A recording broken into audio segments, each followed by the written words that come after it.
match d'Olivier David. C'est bon. Olivier, quelle analyse vous faites de ce match? Oh, elle sera assez rapide, pas mal de déceptions par rapport à notre entame de match. Sur les coups de pied arrêtés, bon, on a été défaillants, ça, il n'y a pas besoin d'être entraîneur de première division pour le voir. On avait essayé de renforcer ce secteur, ça n'a pas marché, donc je suis déjà moi le premier responsable, puisque on avait ciblé quand même les coups de pied arrêtés monégasques, mais bon, ça n'a pas suffi. Donc après une analyse où on est loin du compte, on n'est pas dans le même univers, ça on le savait.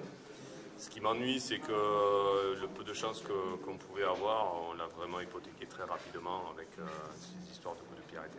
Dommage parce qu'à Marseille, vous faites une bonne entame de match, mais là aujourd'hui c'est clairement ce qui vous a plutôt plombé.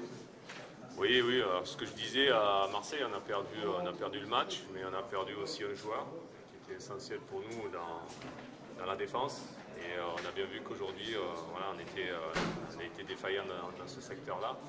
Même si j'avais essayé de changer le système et de renforcer un peu ce secteur, je sais fragile encore. Le fait d'avoir perdu Wesley Lotoa, c'est pas génial, quoi. Voilà. Là, l'entame de match, oui, bien sûr, parce qu'on va dire qu'on est vraiment tendre sur ces coups de pied arrêtés. On a fait petit garçon. Et on est allé vite les chercher au fond, donc c'est difficile. Et au niveau mental, déjà que on a, comme je le disais, peu de chance. Si mentalement on se plombe, voilà, c'est compliqué. J'avais bon espoir quand même sur la deuxième mi-temps, mais voilà, encore un coup de pied arrêté, un garçon qui est tout seul au point de pénalty.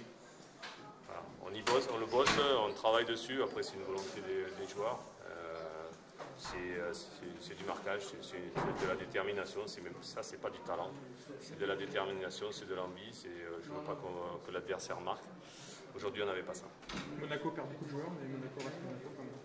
Ah oui, Monaco, oui, non, mais j'ai dit, c'est pas le même univers, hein, on n'est pas dans le même univers. Mais comme j'avais dit avant le match, c'était aussi, la saison dernière aussi, on a pu faire des exploits, on doit faire des exploits sur ces matchs-là. Mais on ne peut pas se plomber comme ça sur des coups de pied arrêtés, ça devient après pratiquement mission impossible. Mais vous avez vu quand même de bonnes choses ce soir?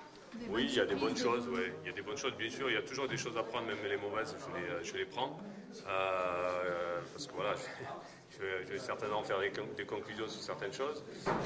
Maintenant, oui, je pense qu'au niveau, dans le secteur offensif, même si c'est vrai qu'on manque de taille, on n'est pas hyper puissant. Je trouve qu'on est arrivé à l'image de Naïm City et de Wesley Saïd qui devant en bouger, ont pu enquiquiner cette équipe de Monaco.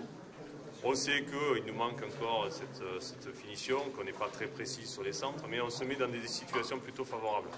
Donc ça me va. J'ai mes milieux défensifs qui sont très actifs et qui me satisfont aussi. Donc il y a des éléments qui sont intéressants pour la suite et qui sont positifs.